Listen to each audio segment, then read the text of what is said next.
सत्संग जितना भी संसारी जीवों को मिले उतना ही हित भला और उनका कल्याणकारी है, क्योंकि जीव इस काल और माया के देश में भटका हुआ है। एक भटकाव नहीं, अनेकों भटकाव हैं। और जीव तो मजबूर हैं, लेकिन इंसान मजबूर नहीं है किसी प्रकार भी। इसके लिए हर साधन सुलभ है। इसके पास ज्ञान, बुद्धि, विवेक, विचार और बहुत अच्छा अवसर, इंसान का चोला ही सब गुणों की खान है। लेकिन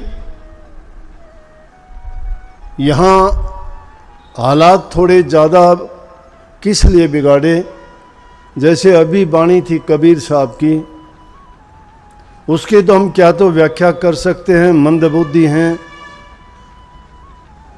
लेकिन फिर भी महापुरुषों ने जो चेतावनी, जो उपदेश, शिक्षा हमारे लिए दी, अगर हम उन पर गौर करें तो हमें इस संसार सागर से, इस काल देश से, इस माया के बंधनों से, इस बार बार के जन्म मरण से, ये दुख, कष्ट, कलह, कलेश जितने भी हम भोगते हैं, दुखी होते हैं, परेशान होते हैं, उनसे छुटकारा मिल सकता है। लेकिन यहाँ उल्टा काम हो गया कि मन हमारा मालिक हो गया, हम उसके गुलाम हो गए। हम मालिक नहीं हैं, मालिक तो हमारा मन है। और वो मालिक भी कैसा, कबीर साहब ने तो उसको मूर्ख कहा है। वाणी में कहा, मन मूर्खा भाई गुरु बिन जागा कौन सी घाटी। कबीर साहब जीव को समझाने के लिए कहते हैं, अरे जीव, तू मनुष्य का चोला पाके अगर तू गुरु की खोज नहीं करता है, अरे दुनियादारी में कोई भी काम करने के लिए, चाहे आप कोई व्यवसाय करते हो, चाहे कोई आप हुनर सीखते हो, चाहे आप रोजी रोटी के लिए कोई काम करते हो, या कोई भी किसी भी प्रकार का अगर काम सीखना चाहते हो, तो उसके लिए आपको जानकार, हमारे से ज़्यादा जो उस काम की जानकारी रखता है, जिसका ज्ञान है, उससे वो ज्ञान हमें सीखना पड़ता है। और वो जो हमें सूत्र देते हैं, तरीका बताते हैं, और उस ढंग से हमें सिखाते हैं, ताकि हम भी जो काम वो जानता है उसको वैसे ही कर लें। संत इस दुनिया में जीवों के कल्याण के लिए आते हैं। अगर ये जीव संतों की शरण में चला जाए, इसीलिए कबीर साहब ने कही कि अरे मन तू मूर्ख है, बिना गुरु के कौन सी घाटी जाएगा। कितनी घाटियां हैं आप कहोगे। अगर जीव का घाट तो समझोगे गर्भ से निकल के आता एक घाट है, लेकिन एक घाट नहीं है। माँ के गर्भ से आते हैं तो इंसान तो सब एक घाट से आएंगे, लेकिन योनियाँ कितनी हैं? 84 लाख योनि हैं। और वो 84 लाख योनि 4 खान में एक तरीके से नहीं, 4 प्रकार से उन 84 लाख घाटों से निकल के आते हैं। 84 लाख योनि, 84 लाख घाटियां हैं। और ये जीव जब एक घाटी से निकलता है, बाहर आता है, इस काल देश में मन मर्जी से काम करता है, उस काम के करने से उस काम का जो परिणाम बनता है, उस परिणाम को भोगने के लिए अगली उसको योनि मिलती है। और वो योनि जब मिलती है तो अलग ही घाटी से जाना पड़ेगा, क्योंकि इसने वो शुभ कर्म तो किए नहीं कि जिस योनि में रह के अब जीव जंतु पशु पक्षी, जैसा मैंने पहले कहा, वो मजबूर हैं। उनको तो बड़ी मुश्किल से ही कभी प्रभु की कृपा हो, या किसी संत की दृष्टि पड़े, या वो जीव किसी न किसी प्रकार से संतों की मौज उनको मिले तो उनको अगला जीवन सुधर सकता है। क्यों सुधर सकता है? वो जीव और तो उल्टे सीधे काम कोई करता नहीं है, जो भी उस योनि में उसके निमित्त काम है उनसे ज़्यादा वो नहीं कर सकता।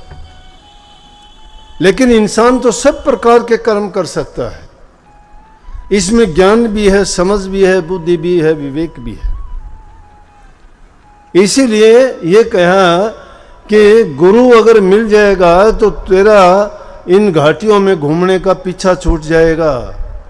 और समझाने के लिए कहा, नहीं तो जैसे जैसे कर्म करेगा, अलग अलग कर्मों की गुत्थी सुलझा के भी बताई कि कोई ऐसा कर्म करेगा तू बंदर बनेगा, एक टूक के लिए तू मदारी के पास नाचेगा, तेरा काम नहीं है। उसका गुलाम बन के जैसे वो कहेगा उसी प्रकार दुनिया को तमाशा दिखाएगा। अगर तू वो नहीं करेगा तो तेरी पीठ पर उसकी लाठी लगेगी। कहीं तू बैल बनेगा, जमींदार के घर गया तो गाड़ी में जोड़ेगा, कितना ही तेरे ऊपर वजन ला देगा, तू बोल नहीं पाएगा, मजबूरन तुझे खींचना पड़ेगा। ये नहीं कह सकता मैं इतना नहीं खींच सकता। तेली के घर चला गया, कोल्हू में चलेगा, सुबह से लेके शाम तक, शाम को थोड़ा चारा डाल देगा, पूरा दिन तुझे ना बैठने का, ना कुछ आराम करने का, ना जुगाड़ी करने का कोई टाइम नहीं मिलेगा तुझे। और किसी योनि में जाएगा तो इसी प्रकार से, लेकिन वो होगा तेरे कर्मों का फल। इंसान जैसे जैसे कर्म करता जाता है अगली योनि वो इसी जन्म में बना लेता है। परंतु सब योनियों में घूमने के बाद में ही तो इंसान का चोला मिलता है, इसीलिए इसको उत्तम कहा। और इस योनि को जब पा जाता है तो इसको अवसर मिलता है कि गुरु मिल जाएगा तुझे। पशु पक्षी तो अगर खोज करेंगे तो भी गुरु नहीं मिलेगा, नहीं है गुरु उनका कोई भी। इंसान के रूप में वो संत प्रकट होके इन जीवों के कल्याण वास्ते सतपुरुष द्वारा भेजे जाते हैं।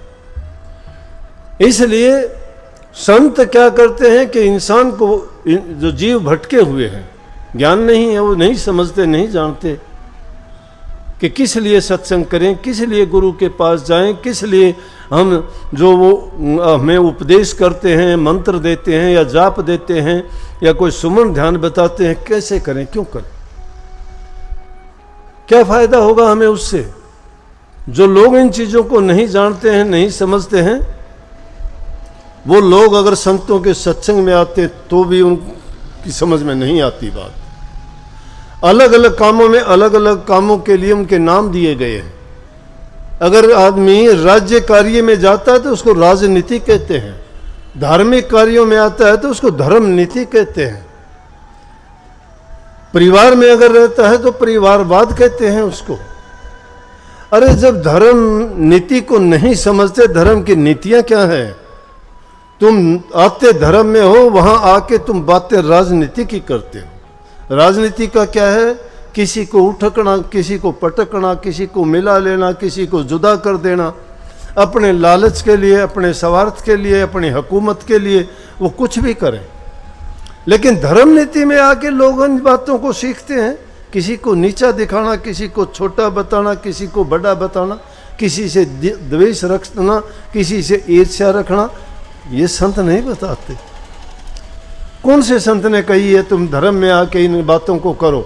और इसीलिए इन धर्मों की विकृतियां आई, उनमें कमियां आती चली गई, क्योंकि ऐसे लोग जहां प्रवेश कर जाते हैं, जिस प्रकार से बच्चों को समझाने के लिए कहते हैं ना कि एक छोटी सी गंदी चीज को अगर अच्छी चीज की जगह रख दोगे, वो उन अच्छी सारी चीजों को बर्बाद करके रख देगा। इसी प्रकार से वो बुरी प्रकृति के इंसान अगर साध संगत में गुरु की पंक्ति में आ जाते हैं तो वो अपनी बुद्धि और अपने कर्म को त्यागते नहीं हैं। यही बात है कि संतों का सत्संग लगातार सुनने से, बार बार सुनने से कभी न कभी उनकी वो बुरी आदत छूटनी चाहिए। स्वामी जी महाराज ने क्यों कहा कि सत्संग करे तो बहुत दिन बीते, अब तो छोड़ पुरानी बाण। पुरानी बाण नहीं छोड़ते, सीख के यही आए हैं, घरों में यही संस्कार मिले हैं उनको, परिवार से यही मिले हैं, उनको संगत यही मिली है। वो इन कामों को करके अपने आप को बड़ा मानते हैं, दो को अपनी तरफ कर लेना, एक को अपने से खिलाफ कर देना, क्या मायने हैं इन बातों के? कौन सा धर्म सिखाता है, कौन सी संगत सिखाती है? यहाँ तो प्यार, प्रेम, शांति का मार्ग है। जो इन चीज़ों को नहीं जानता है और धर्म के रास्ते पर चलने का ढोंग करता है तो धर्म कहाँ है? कहाँ धर्म है? कहाँ सत्संगी है? कहाँ वो अभ्यास करता है? सबको जो गले नहीं लगा सकता, भूखे गरीब अमीर छोटे बड़े को सबको वो अपनी जैसी रूह नहीं समझता। कबीर साहब की वाणी है, मैं नहीं कहता। कबीर साहब दोनों कहते हैं कि सबके सबको गले लगाओ, छोटा बड़ा ऊंच नीच कोई है ही नहीं। क्यों? कि आए एक के घाट सिर उतरे एक ही घाट, समझों का मत एक है समझे 12 बाट। जो इस बात को समझ जाता है उस घर से जीव, किसी के खून में कोई जाति का भेद नहीं है, किसी के खून में ऊंचा नीचा नहीं है। लाल रंग है, कहीं भी जाओ, किसी देश में जाओ, गोरे काले चिट्टे पीले छोटे लंबे कैसे भी हो, सबके खून का रंग लाल है, दूसरा रंग नहीं है कहीं भी। जब वो प्रभु की बनाए जीवों को तुम नफरत की दृष्टि से देखते हो तो ये धर्म का रास्ता नहीं है। चाहे तुम लाख बरस भी अगर करते रहे ना नाम का ढोंग के हम नाम ले लिया, गुरु की शरण में चले गए, हम अभ्यास करते हैं, मैं कहता हूं तुम्हें कुछ भी नहीं मिला और तुम कुछ भी ना किया है और ना कर पाओगे। सच्चाई तो है कि इंसान में सहनशीलता होनी चाहिए, सब्र होना चाहिए, शांति होनी चाहिए, प्रेम होना चाहिए, दया होनी चाहिए। ये धर्म के प्रतीक हैं, ये धर्म के रास्ते हैं।